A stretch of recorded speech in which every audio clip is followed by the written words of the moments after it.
Hello friends, welcome to SSC coaching centre. दोस्तों, आज के वीडियो में जो क्वेश्चन कराने वाला हूं, एक बार वीडियो को पूरा देख लीजिए। मैक्सिमम टाइम, मैक्सिमम का मतलब है बहुत बार, अधिक से अधिक, ठीक है, ये क्वेश्चन आया है और अगली बार भी आने की संभावना बहुत ज्यादा है, तो अच्छे से सीख लीजिए। प्रश्न क्या कह रहा है? 1+2+3+4 कहां तक जा रहे हैं? 20 तक जा रहे हैं। 20 तक जा रहे हैं, इसका क्या करना है? योग। देखो सभी में योग दिया रखा है, योग करना है। अब इसे हम लिख के करेंगे योग, तो इसमें तो बहुत टाइम चला जाएगा। जैसे मैं 1 में 2 जोड़ू, 2 में 3 जोड़ू, फिर इसमें 4 जोड़ू, 5 जोड़ू, 20 तक लिखना पड़ेगा, तब सबको जोड़ना पड़ेगा, उसमें लगेगा बहुत टाइम। तो उसके लिए हमें ट्रिक ये मालूम होनी चाहिए, एन का मान हमें मालूम होनी चाहिए। तो फॉर्मूला क्या होता है? N into n plus 1 divided by 2, ये फॉर्मूला है इसका। जब इसके ऊपर कोई भी पावर नहीं है, ना तो स्क्वायर है ना ही क्यूब है। अब मैं आपको आगे स्क्वायर और क्यूब वाले भी कराने वाला हूं, तो ये जो फॉर्मूला आप याद रखोगे, ना स्क्वायर है ना क्यूब, बिल्कुल सादा, ठीक है। चलो, एन की वैल्यू होती है अंत वाली, यानी कि 20 आपका एन है, इंटू एन आपका 20 है, 20 में जोड़ देंगे 1 तो 21 हो जाएगा, डिवाइड में 2 है। एन की वैल्यू फाइंड हो जाएगी, यानी कि 2 से कटा दोगे 10 बार में, 10 का मल्टीप्लाई 21 से कर दो तो 210। ये आपका आंसर आ गया। आंसर आ गया कि नहीं आ गया? आसान है, कोई मुश्किल नहीं है, कुछ भी प्रॉब्लम नहीं आनी चाहिए। याद रखना इस फॉर्मूले को, आंसर हो जाएगा। अब देखेंगे अगला सवाल।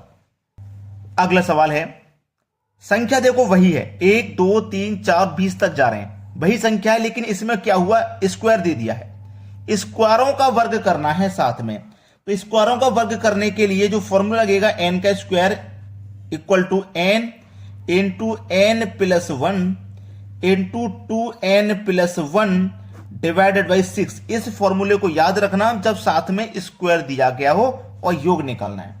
याद रखना इस फॉर्मूले को। n की वैल्यू 20, n की वैल्यू 20 इंटू n की वैल्यू 20, 20 में जोड़ देंगे 1 तो हो जाएगा 21, इंटू n की वैल्यू 20, 20 का मल्टीप्लाई 2 से होगा 40, 40 में जोड़ देंगे 1 तो हो जाएगा 41, और डिवाइड में कितना? 6 है, ठीक है। चलो, 2 से मैं कटा देता हूं, 2 से कटेगा 3 बार में, और 2 से ये कट जाएगा 10 बार में, 3 से 21 कट जाएगा 7 बार में। अब 10 का मल्टीप्लाई 7 का मल्टीप्लाई 41 से हो जाएगा। पहले 7 का मल्टीप्लाई कर दूं मैं 1 से, तो 7 1 कम 7, 7 चौक 28, ये हो गया ना। अब इसमें क्या होगा? 10 से मल्टीप्लाई हो जाएगा, तो एक 0 ही तो पड़ जाएगा आगे। ये आपका आंसर आ गया 2870। बताइए, मुश्किल था कहीं? बिल्कुल भी मुश्किल नहीं था, आसानी से कर लिया। मुश्किल है तो केवल ये फॉर्मूला, ठीक है, मुश्किल है तो ये फॉर्मूला, वरना कैलकुलेशन मुश्किल नहीं है इसकी। अब देखेंगे हम अगला सवाल। अगला सवाल है, यहां आप देखोगे संख्या वही है, 20 तक जा रही है, और संख्या देखो जरूरी नहीं है, मैं यहां पे 20 तक सवाल लेके करवा रहा हूं, 20 तक संख्या लेके करवा रहा हूं, तो सब जरूरी नहीं है कि 20 तक ही आएगा। संख्या कहीं भी आगे पीछे हो सकती है, हो सकता है 30 तक दे दे, 35 तक दे दे, 50 तक दे दे, तरीका यही है, ठीक है। देखो, अब पावर 3 वाला क्वेश्चन है, बिना पावर वाला भी मैंने करा दिया, पावर 2 वाला भी करा दिया, अब पावर 3 वाला है। तो इसको समझिए क्या है, n into n plus 1 divided by 2, इसका पूरे का होल स्क्वायर बराबर, ठीक है। इसको हल कर लीजिए, सवाल खत्म। ये रहेगा फॉर्मूला।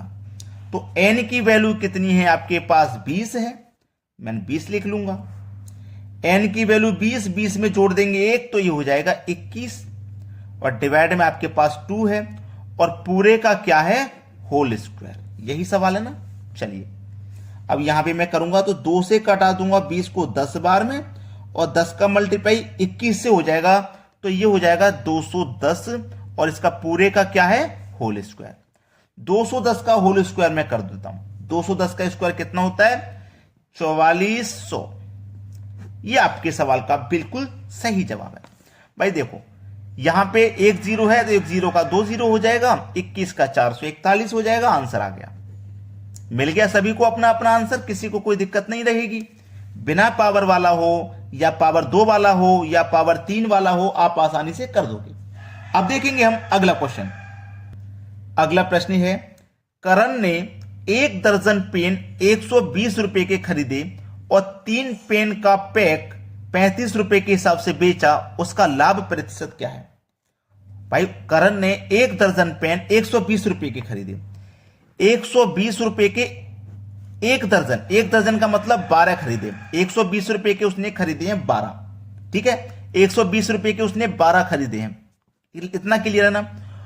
और 3 पेन का पैक वो 35 रुपए का बेचता है, यानी कि एक पैक में 3 पेन है, ठीक है। ये पैक में लिख देता हूं, एक पैक में 3 पेन है, 3 पेन है ना। तो हमारे पास टोटल 12 पेन थे, तो कितने पैक बनेंगे? दूसरे पैक में 3 आ जाएंगे, तीसरे पैक में भी 3, चौथे पैक में भी 3, यानी कि 4 पैक हो गए। ये दूसरा पैक, ये तीसरा पैक और ये चौथा पैक। और चौथा पैक यानी कि 4 पैक में ये 12 पेन कंप्लीट हो गए, ठीक है। वो एक पैक को 35 रुपए के हिसाब से बेचता है, यानी कि पहला पैक बेचेगा वो 35 का, दूसरा भी 35 का बेचेगा, तीसरा भी 35 का, चौथा भी 35 का बेचेगा। तो 35 और 35 70, और ये 35 और 35 70 दोनों मिला के हो गए 140, यानी कि वो सभी पेनों को 140 का बेच देगा। तो उसका लाभ प्रतिशत क्या है? देखो, उसने 120 रुपए के खरीदे थे, उसने खरीदे थे 120 के और बेचे कितने? 140 के। 20 के खरीदे थे, 140 के बेचे, कितने का प्रॉफिट हो रहा है? 20 रुपए का प्रॉफिट। प्रॉफिट हो चाहे लॉस, हमेशा कॉस्ट प्राइस पर निकलता है। कॉस्ट प्राइस आपका 120 है, प्रतिशत के लिए 100 से मल्टीप्लाई। क्लियर? चलो 20 से कटा दूंगा 120 को 6 बार में, और 6 से कटा दूंगा 100 को, तो 6 कम 6 4 बचेगा 40, 6 छिंग 36, 4 बचेगा नहीं जाएगा, 0.40 हो जाएगा। फिर से 6 छिंग 36, फिर से 6 छिंग 36 ही चलता रहेगा। तो आप इसे 16.67 पे खत्म कर सकते हैं, क्योंकि यही 6 चलता रहेगा। तो आप 6.7 यहां पे लिख सकते हैं। देखिए किस ऑप्शन में, पहला ही ऑप्शन है जहां पे आपको आंसर मिल गया। अब देखेंगे अगला क्वेश्चन। अगला प्रश्न है, जी काम करने में एस से 2 गुना सक्षम है। एक व्यक्ति जी है और एक एस है। जी काम करने में एस से 2 गुना सक्षम है, मतलब जितने समय में एस एक काम करेगा जी 2 कर देगा, क्योंकि 2 गुना सक्षम है, ठीक है। यदि जी किसी कार्य को एस की तुलना में 30 दिन कम में कर सकता है, जो जी है किसी भी कार्य को एस की तुलना में 30 दिन कम में कर सकता है, तो एक साथ काम पूरा करने के लिए उन्हें कितने दिन लगेंगे? ठीक है, देखो आपका जो जी है, ये जो जी है किसी काम को एस से 30 दिन कम में कर रहा है, 30 दिन कम में कर रहा है ना। जी कितने में कर रहा है? 30 दिन कम में कर रहा है। मान लीजिए 30 में कर रहा है, तो एस कितने में करेगा? 60 में करेगा। भाई एस 60 में करेगा, तो अभी तो जी है 30 दिन कम में करेगा, यानी कि 30 में करेगा, क्योंकि ये 2 गुना सक्षम है, ठीक है, 2 गुना सक्षम है। 30 का और 60 का एलसीएम लोगे 60, 30 से कटाओगे 2 बार और 60 से कटाओगे 1 बार, ठीक है ना। अब बोला है एक साथ काम पूरा करने के लिए उन्हें कितने दिन लगेंगे? देखिए काम है पूरा 60, अगर दोनों एक साथ करेंगे तो जी करेगा 2, एस करेगा 1, दोनों मिलकर के करेंगे 3। काम है 60, एक दिन में करेंगे 3, तो 60 को कितने में कर देंगे भाई? ये 12 में कर देंगे। वो सॉरी 12 में नहीं 20 में, 12 में नहीं 20 दिन में करेंगे, क्योंकि 3 दूनी का 6 और 1 0, 20 बार में कट जाएगा। यानी कि कितने दिन लगेंगे? 20 दिन लगेंगे। ये आपके सवाल का बिल्कुल सही जवाब हो जाएगा, बी ऑप्शन। क्लियर है? सभी को आंसर अच्छे से समझ में आ गया। अब देखेंगे अगला प्रश्न। अगला सवाल है, 2 संख्याओं के अंतर का 2 गुना, 2 संख्याओं के अंतर का 2 गुना, 2 संख्याएं ए और बी, 2 संख्याओं के अंतर का 2 गुना, ठीक है, 2 संख्याओं के अंतर का 2 गुना उनके योग के बराबर है, उनके योग के बराबर है। अगर एक संख्या 15 है तो दूसरी संख्या क्या है? देखो एक संख्या 15 है, दूसरी संख्या क्या है हमें नहीं पता, तो हम उसे x मान लेते हैं। और 2 संख्याओं का अंतर, 2 संख्याओं का अंतर, 2 संख्याओं के अंतर का 2 गुना है। 2 गुना है तो मैंने 2 गुना कर दिया। बराबर है कितने के? बराबर है कितने के? 2 गुना योग के बराबर है, इसी संख्या के योग के, यानी कि पहली संख्या 15 है, दूसरी संख्या x है, इसी के योग के बराबर। योग के बराबर है तो योग कर लेंगे, सवाल खत्म हो जाएगा। 2 का मल्टीप्लाई 15 से करो, 2 का मल्टीप्लाई 15 से करो तो 30, माइनस का साइन, 2 का मल्टीप्लाई x से करो तो 2x बराबर 15 प्लस x, ठीक है। अब देखो x वाले टर्म आपको एक तरफ करने हैं, ये 2x है माइनस का, इधर आके हो जाएगा प्लस का, एक x इधर पहले से है, ये भी 2 आ जाएंगे तो हो जाएगा 3x, ये प्लस का 15, इधर आके माइनस का 15, तो 30 में से 15 कट जाएगा, 15 बचेगा। 3 से 15 कटेगा 5 बार में, एक्स का मान आ गया आपका 5, एक्स का मान 5 आ गया, यानी कि सी ऑप्शन है सही जवाब। लाइक तो कर दो भाई, एक लाइक तो बनता है वीडियो के लिए, और एक शेयर, इतना काम करके जाया करो। ठीक है दोस्तों, धन्यवाद।